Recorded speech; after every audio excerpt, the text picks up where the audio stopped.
So we're going to chat about enriching your birds during avian influenza lockdown. But because I noticed that some people were struggling also to interpret the new updated rules for the housing order, we will kick off with a bit of the housing order first, just to make sure that you are up to date with that one. Okay.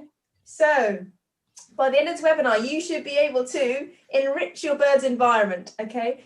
The aim is to reduce stress and bullying, but I'll also go through some other risks of having birds housed as well. Although whatever risks we talk about, they're going to be lower than the potential consequences of getting avian influenza. It is pretty horrific. And if you don't know about what this disease can cause, then do watch my last recording, the link's on the website, because I go through exactly what it causes, like in your chickens, all the consequences, which is pretty unfortunate. So let's hope that your birds all stay safe.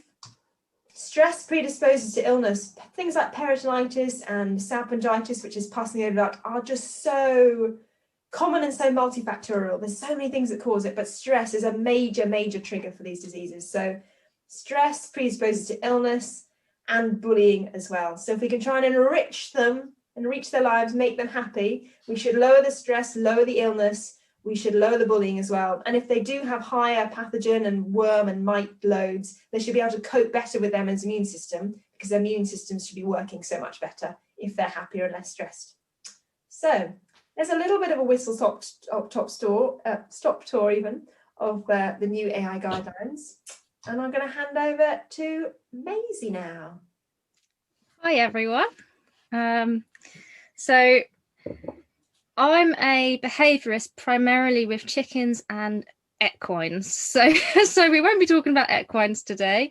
But yeah, as with anyone who's talking about their passion, the hardest thing is condensing it into a small talk. So it's going to feel like a whistle-stop tour as well. You can find out more about me on my website, maisywake.com. I've worked with chickens for quite a long time now. And my job really as a chicken behaviourist is to look at behaviour of wild and domestic chickens and apply them to your everyday problems. So obviously at the moment, this is top of the charts.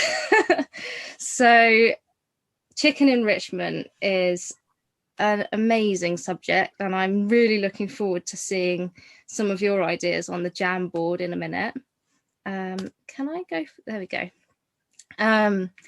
So there are 5 categories of enrichment which we can use, and all of them are fantastic, and all of them quite often will play a part in each activity. Sometimes you'll find that you're giving something that ticks every one of those 5 boxes. Food is something that, as you know, features quite strongly in a chicken's life. And interestingly, I don't know if any of you can guess, I can't see the chat anymore, but I don't know if any of you can guess what percentage of time in a day, if you were to think of their budget of behaviours, what percentage of time they spend doing foraging behaviours? Probably about 80% or more. Yeah. A lot of you are close. One person pretty much got it. 94%. Wow. So that really, if you look after foraging, then you're really going to help your chickens, which, if you're ticking all of the biosecurity boxes, does become a challenge, which is why we need to all get together with creative out-of-the-box thinking, because especially if you're dealing with vermin as well, you need to be careful about too much scatter feeding or things like that. So there's lots of things that you can do with something like a cat litter tray where they can scratch around in there, perhaps if it's indoors, or if you've got hanging feeders, you might want a tray underneath so that you can control what's actually becoming lost in the environment. So that's just something that would be an interesting discussion today. But there's so much that we can do with food, and we will keep coming back to that. You can have hanging food, which is one of the easiest things that we can do, really. And you can have it in amongst something else. So you can make it so that they have to look for their food, which then goes on to the sensory side of things and the social and the cognitive if they're all working together. So you can see how everything kind of intertwines. Now, physical habitat is an interesting one, and this is something that can really make or break your avian influenza setups, because hopefully you could create different places. Even in a small environment, you could create different substrates in different parts of the run. This is such a broad subject because some of you might have a lovely, great big greenhouse where you can work on levels. I think Henry already said something about that. Chickens do like to get up high. So giving them that access, you're also opening up so much more space if you can. So again, this is kind of more targeted to people who have that possibility. Getting those levels going, making sure that it's safe for them to get down, and you've got a suitable surface for them to fly down, so you don't get problems with their feet if they end up crash landing, or their keel bones. So again, breed specific. People with broilers, I don't know if there's any of you here, but with broiler chickens, straw bales are wonderful, and you can create a sort of ramp system so that they can go up and down different levels safely. So really opening your eyes up to the different heights that you can create can instantly give you more space and give them so much more to work on. And also, again, this goes into the social box. Hierarchy is something to think about. So some chickens who are a bit lower in the hierarchy might want to have little hidey places that are down low, or if they're a better flyer than the one who's above them on the pecking order, they might want somewhere where they can be king of the castle as well. I think someone said something, for some reason I can't see the chat, but someone said something about straw bales being, why are straw bales specific?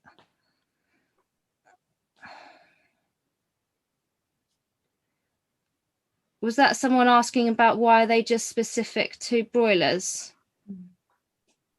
Can you? Somebody did ask that. For some reason I can't see the chat at all.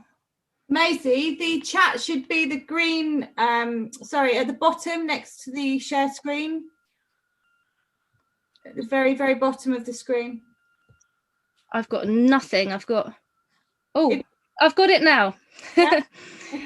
Okay. Right at the end of this slide, I'll have a look at the chat. So yeah, you can really go wild with looking at your physical habitat, and also things don't have to be edible. You can create a nice Christmas scene, for example, for your chickens, because it's important to remember that they've got brilliant eyesight. They can see the whole color spectrum that we can, plus UV, plus infrared, so that their world is quite bright. And you can include nice decorations for them, as long as it's done safely. So that's something to think about, which could be a fun Christmas project. Sensory. So thinking of sensory enrichment, you could have different smells. You could have different textures for them to kick around in, and shrubs as well. Again, this is an interesting one with avian flu. It depends if you've got things growing in a good environment for you to then bring in lavender and rosemary and things like that chickens do seem to enjoy being around those. And they also are allegedly, they have some pest control properties. So that it's just nice. It's cottage garden-y to have the shrubs. So social enrichment. This is really important for when you're doing your enrichment, to make sure that you put out enough new things that you're not going to create bullying. So if you're using your birds feeders that you can put anything that you've bought specially for the chickens in there, you really want to make sure that you've got more than one. If you've got a larger group of chickens, you need to go mad with those feeders and hanging items, because the last thing we want is for enrichment to actually turn into frustration. So it can be really nice. On the flip side, you can see your chickens forming bonds and working together. And that nicely leads us into the cognitive enrichment. So really, I think we want to start thinking outside the box and looking at other animals' enrichment. So look at the ideas that people in the zoo world have. Look at what maybe you do for your dog or your cat, and think, would this work for my chickens? It might not, but it's useful to just start stretching your brains of what can work for chickens, because there's some great puzzle feeders for parrots that you could use. They're such clever birds, our chickens, that that species doesn't have to be a limitation. So, and then you really start to see the problem solving. And if you're not careful, like me, you end up with chickens that become too clever, and then they're hard to control. Right, so I'm just going to quickly look at the chat. So yes, if you stick to the usual herbs, lavender, thyme, rosemary, they will be safe. That's true. How do you stop them killing the shrubs? It's things that are established already. You really need to make sure that things are, otherwise you can have them in the area establishing, but safely netted over. Why are straw bales specific to broilers, not layers as well? No, that was just an example. Chickens will love straw bales, and I'll go on to some other points about that in a minute. But that is a nice thing to add if possible, and if it works in your environment. Planted lots of lovely herbs for the girls when they first arrived in May. Didn't last long. That's the problem sometimes. And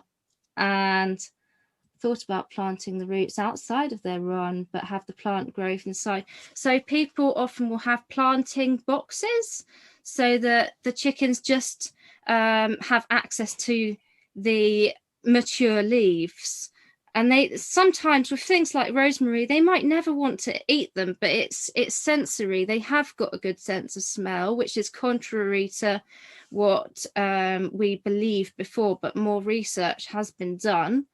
And the problem is, as humans, our sense of smell isn't amazing. So we're always trying to do these tests on other animals that have got a better sense of smell than us.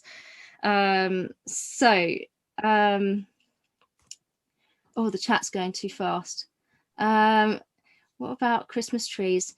I've thought about Christmas trees as well that don't have added decoration spray. What are your thoughts on that, Henry? I couldn't. The Christmas trees, yeah. Yeah, I mean, I just can't imagine them having. I don't know if they're poisonous or not, to be honest. And there's lots of different types of real Christmas trees as well. There isn't just like one species of Christmas tree. So you'd have to check out where that specific species that you bought is poisonous or not. Because things like yew obviously are, but then you probably don't have a yew Christmas tree. So do check. And I just, they're probably too fat and fluffy to perch on, to be honest, I'd have thought. I'm not sure. They'll harbour insects for them to peck at, but they don't seem the most interesting thing to me to put in there unless you're dangling things from all around them so they can fly up and take things off. Yeah. The tree themselves is probably not the best enrichment, but if you enrich the tree for them, then that could be really cool indeed. Exactly. Yeah, exactly. We'll get some good pictures later down the line of some amazing. So I want them heavily decorated and upload on the Jamboard, please. Exactly. Mirrors. So yeah, mirrors could be. I think the thing is, every flock is going to be different, and although when you study behavior, you study the species, but individuals respond differently to what you're presenting. So I think that certainly don't worry about a mirror. You can try it, and your chickens shouldn't be stressed by it. They also, I don't want to go down a rabbit hole, but they've passed object permanence tests and things. So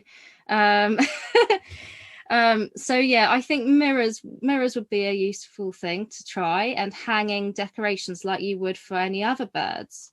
Broilers prefer sitting on platforms rather than perching on narrow perches. I just thought I'd answer that one for you as a broiler vet. Oh, perfect. Yeah, excellent.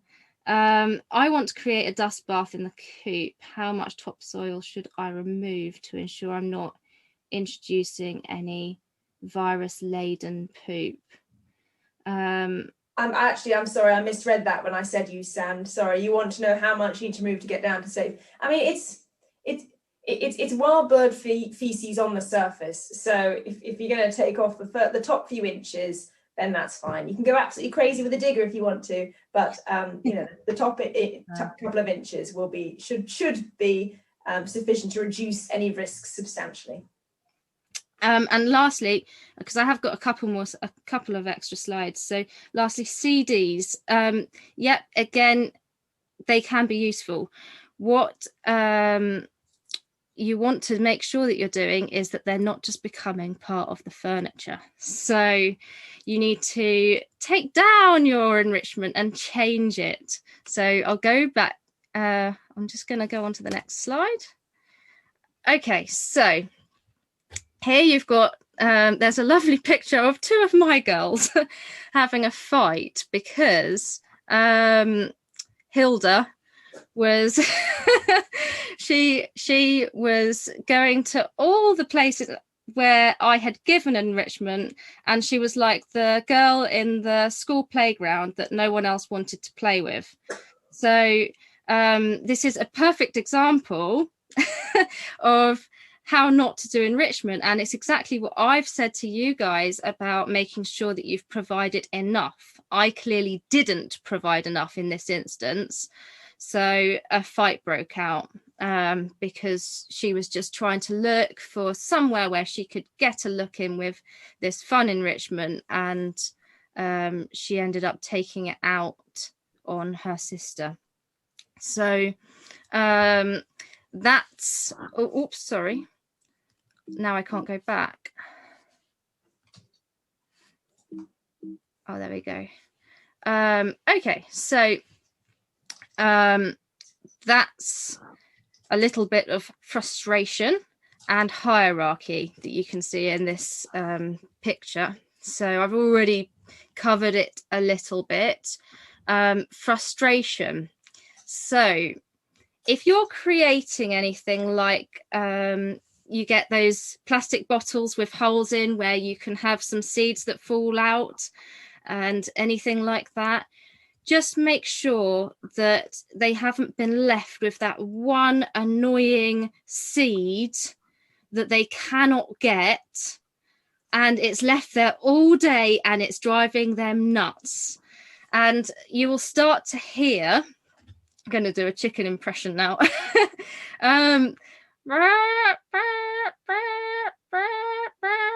That's called a gackle call. And that's usually found when they want something that they can't get. So it's maybe that they can't get somewhere, their friend is gone. It's a frustration sound. So look out for that gackle calling, and that might give you a clue that your enrichment isn't quite working as it should. So real key things are making sure that you've put out enough enrichment when you do it. Then safety, really that's just observing the behavior, looking at, thinking about what you're going to put in. Already we've talked about poisonous plants, so thinking about, is this going to be dangerous for my birds? Do I need to watch it? Because just like cats and dogs at home, there are some things where you play with them or let them play with an enrichment toy, but you know that it's not something to leave out. So there are some of those toys that do fall into that category for chickens as well. So that's just an important point. The problem with that though is that really when we're there, sometimes if they're tame, that's a more interesting time anyway. So we need to be thinking about the other 23 hours of the day. So ideally most of your enrichment needs to be safe to leave. Now, boredom. So this is where you have to have a plan of, okay, I've discovered all this amazing enrichment on the Jamboard and on the enrichment webinar. And then you write down what you can do easily and rotate it, because things become part of the furniture and they're no longer interesting. And there's been a lot of comparisons between enrichment and lockdown. And it's so true, isn't it? You can have the most amazing house and the most amazing garden and you still feel locked in, and the things that were interesting before aren't anymore. And so that's where adding that variety and making sure that you take out or just change the aspect of something. You can have the same toy, like the mirror could be hanging one day, and then you could even put it on the floor and suddenly it's something completely different. So little tricks like that can really help. Hanging things, just change the position that they're in and then suddenly they become interesting again. And to make that sustainable for you, have little easy hooks so that you can hang things on different days. So hygiene. Okay, so enrichment, you are sometimes walking a tightrope walk between hygiene and enrichment because animals are messy and they don't like a sterile environment. But again, the great thing is that the variety is going to be great for enrichment. So again, rotating your substrate, making sure that it's clean stuff that's going in, making sure it doesn't become stagnant. That's how to get around that, so that it's always fun, and they can play in some hay, but it's not left there long enough for it to harbour bacteria. Now, this is, again, I can't go on for ages because we haven't got all the time in the world, but really important is to think about how prone chickens are to respiratory issues and being brought indoors, or into a slightly different environment. We really need to be aware of what sort of environment we're creating with regards to their health. And that's why it's great that me and Henry have come together to do this talk, because you need to think about the two things working together, which they can do beautifully. So lastly, if I can work this. There we go. Okay, so knowing your species, really, for you guys, you know about chickens. You've been on, some of you have been on Henry's talks before, and researching your animal is really important. How do they see the world? I don't know why that's doing something. How do they see the world? And knowing your individual flock. So thinking about what is the problem here and what do I need to change in my specific situation. So identify what you would like to improve, and then be more targeted about your enrichment. Do I want them to have more foraging time? And if so, this is what I'm going to add. And then you can have great fun watching them enjoy it and see whether that has helped with their behavior. So that's where evaluating it comes in. And if it hasn't worked, it's no big deal. You've tried it, and try something else, and you've got lots of great ideas, hopefully, to try different things. And I've already touched on this a little bit, but it needs to be an integral part of our animals' daily care. I can't remember who it was, but an animal management guy said something beautiful to me, where he said, we used to think of enrichment as like, you've created this meal of all the husbandry, and then the enrichment is just the garnish on top, like some parsley. And he said it shouldn't be like that. It needs to be mixed in. You need your seasoning and your spices throughout the meal. And that's what enrichment needs to be. We need to help our animals to thrive in their environment. So a good thing that the zoo world do in their management routines is they have a tick box, and they'll make sure that each exhibit of animals have had one food enrichment item at least, and one non-food enrichment item daily. And then it'll be something different the next day and the next day and the next day. So you've got that variety going on. So I think we're nearly, I'm going to look at some of these chat questions, and then we'll look at your beautiful ideas on the Jamboard. So just a tip for everyone. I used to suffer with red mite infestations. Well, not me, I mean my hens. No matter how hard I cleaned or how often I used total mite kill, I read a post where someone used diatomaceous earth mixed with water to make a watery paste and painted every surface in the bedding area. Did this once a week for a month, and now once a month, and now I rarely see this. I think that's a good question for Henry.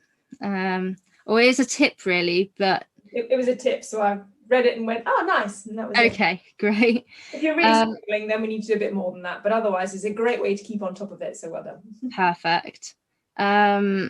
So would a xylophone be okay? Yeah, amongst other things. So again, a xylophone would be great, but maybe try and make sure that it's not just in one fixed position forever, because it is just going to become part of the furniture. So yeah, that's a nice one. And in fact, I just picked one up at the local recycling centre for my chickens. So you can buy large sheets of hard-wearing plastic on eBay. Sad for environment. Oh, that's more about covering the run, I think. I need earmuffs to go up the garden past the penitentiary run. Oh dear, is that about the gackle calling? Yeah, they get very good at they've all trained their humans, I think. So I have a red spotty dog treat ball that they love to peck, and I put that corn in that, but not every day. Brilliant. Something that I haven't talked about is being really aware of your nutrition at this point in time.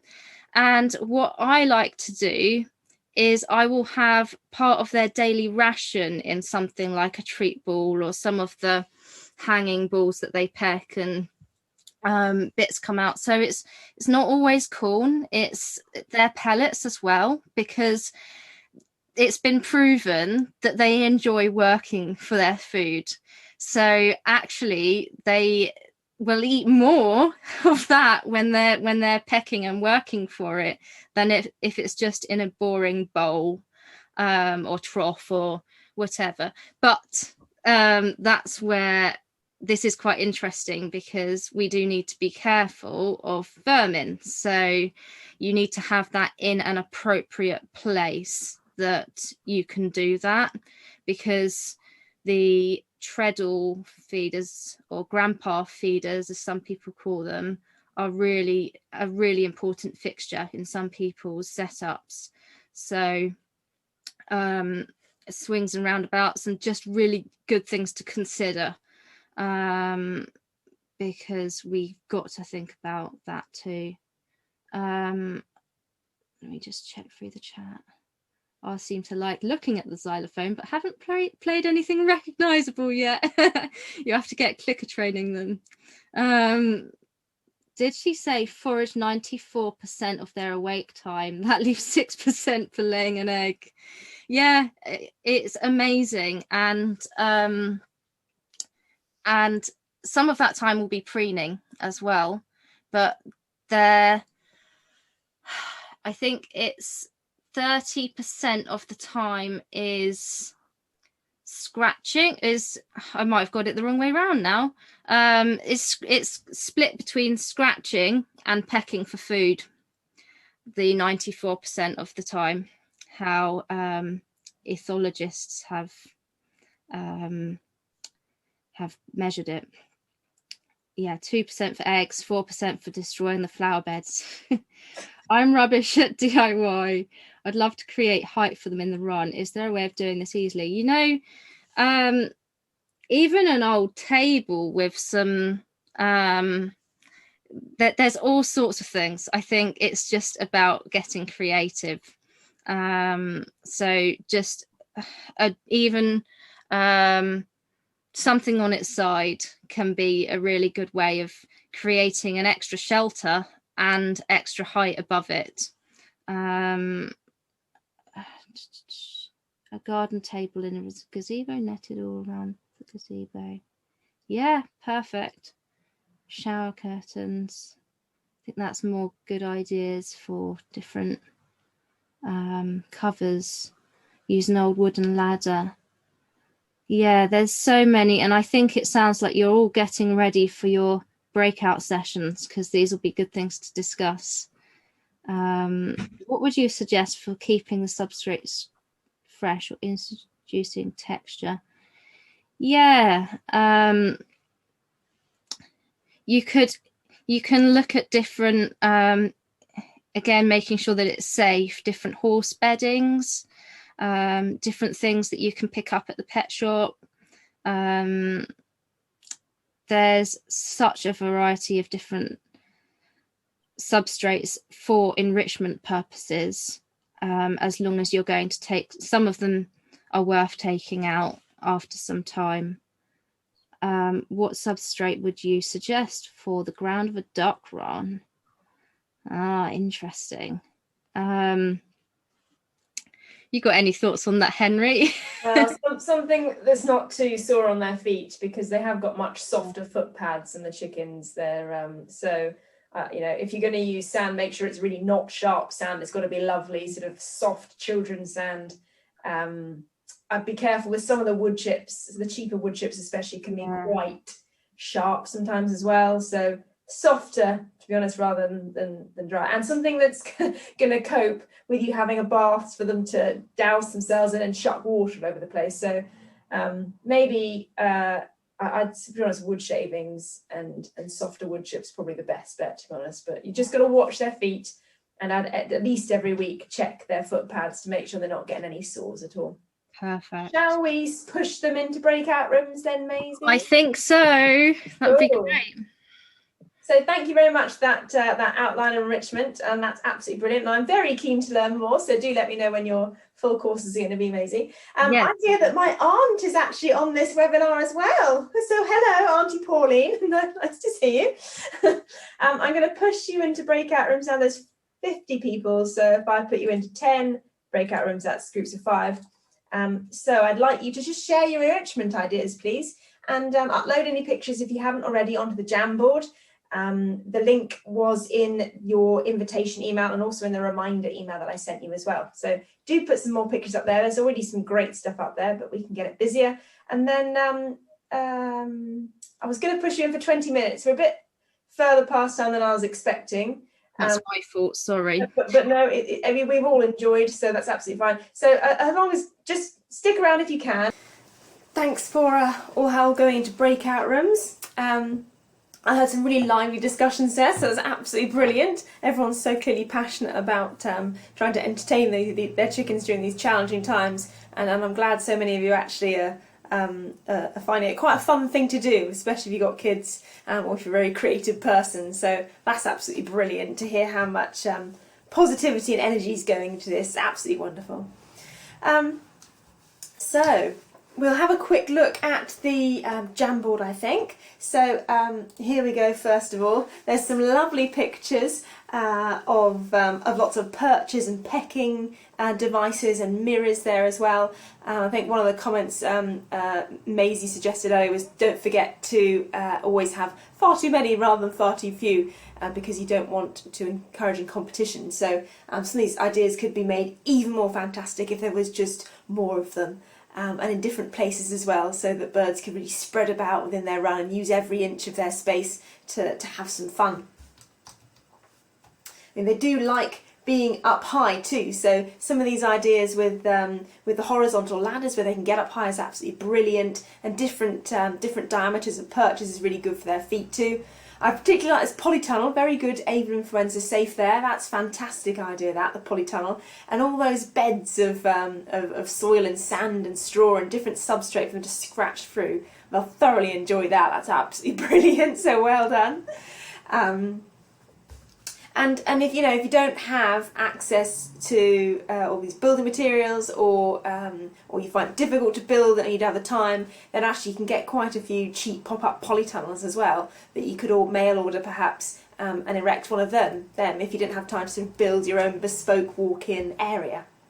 And it's well worth the investment, because the likelihood is we'll be using this nearly every winter from now on. So there we go. I like this one. But the pumpkins, chickens do love pumpkins, don't they? And there's lots of things swinging and around the floor and different places, balls, different colours. That's a lovely idea. Sorry about some of the pictures have not quite come up very clearly, I'm afraid. So just watch that when you're uploading them. But do carry on uploading these things and having a check of the Jamboard to see what other people have put, so you can all share ideas. I love that. Chickens love to be up high, don't they? They absolutely love it. And on your back seems to be a good place to be for some of these chickens. That's lovely to see people interacting them so well. We're talking about how to create different layers and space. So if you just got one polytunnel, you could double that space by putting a very large old garden table in there, or cheap garden table. And then you've got 2 levels effectively. You've just got the same amount of covered space, but you've doubled the surface area on that. So there's some really creative areas that people have been thinking about there. Shredded paper's another one you can use to try and give them something to scratch around the floor in. Don't forget a dust bath too, and I love the Wendy house idea as well. That's very sweet. Here we go, and the last one, tarpaulin. A good example of tarpaulin, and I love the way that perch has been stood up there with that recycled tire. That's just fantastic.